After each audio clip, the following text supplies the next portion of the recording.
आज हम बात करने वाले हैं टाटा के इलेक्ट्रिक रिक्शा के बारे में, जिसकी सबसे बड़ी खासियत बताई जा रही है लगभग 400 किलोमीटर की रेंज। जब भी इलेक्ट्रिक रिक्शा का नाम आता है तो लोगों के मन में सबसे पहला सवाल यही होता है कि ये एक बार चार्ज होकर कितनी दूर तक चलेगा, कितनी बचत करेगा और क्या ये रोजमर्रा के काम के लिए भरोसेमंद है या नहीं।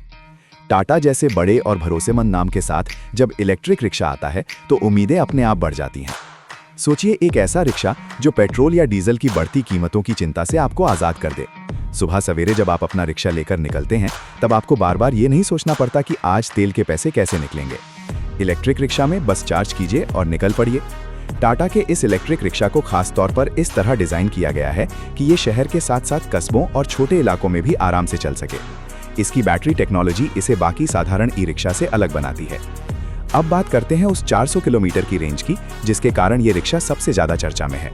आमतौर पर जो ई रिक्शा बाजार में मिलते हैं वो एक बार चार्ज करने पर 100 से 150 किलोमीटर तक ही चल पाते हैं, लेकिन यहाँ दावा किया जा रहा है कि टाटा का ये इलेक्ट्रिक रिक्शा लंबी दूरी तय कर सकता है। इसका मतलब ये हुआ कि अगर आप पूरा दिन रिक्शा चलाते हैं, सवारियाँ ढोते हैं, सामान ले जाते हैं, तब भी आपको बीच में बार बार चार्जिंग की टेंशन नहीं लेनी पड़ेगी। लंबी रेंज का सीधा फायदा आपकी कमाई पर पड़ता है, क्योंकि जितना ज़्यादा रिक्शा चलेगा उतना ज़्यादा काम होगा। इस रिक्शा की बनावट पर भी खास ध्यान दिया गया है।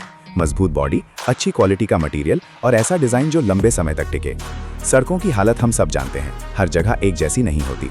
कहीं गड्ढे हैं, कहीं ऊबड़-खाबड़ रास्ते। ऐसे में अगर रिक्शा मजबूत नहीं होगा तो जल्दी खराब हो जाएगा। टाटा के इलेक्ट्रिक रिक्शा को इस तरह बनाया गया है कि ये रोज की मार झेल सके और फिर भी अपना प्रदर्शन बनाए रखे। ड्राइवर की सुविधा का भी पूरा ख्याल रखा गया है। आरामदायक सीट, सही ऊंचाई पर हैंडल और आसान कंट्रोल्स, ताकि लंबे समय तक रिक्शा चलाने पर थकान कम हो। कई ड्राइवरों की शिकायत होती है कि ई रिक्शा चलाते समय कमर या हाथों में दर्द होने लगता है, लेकिन यहाँ एर्गोनॉमिक डिजाइन की वजह से ड्राइविंग ज्यादा आरामदायक हो जाती है। जब ड्राइवर आराम से रहेगा तो उसका काम भी बेहतर होगा। चार्जिंग की बात करें तो ये भी एक अहम पहलू है।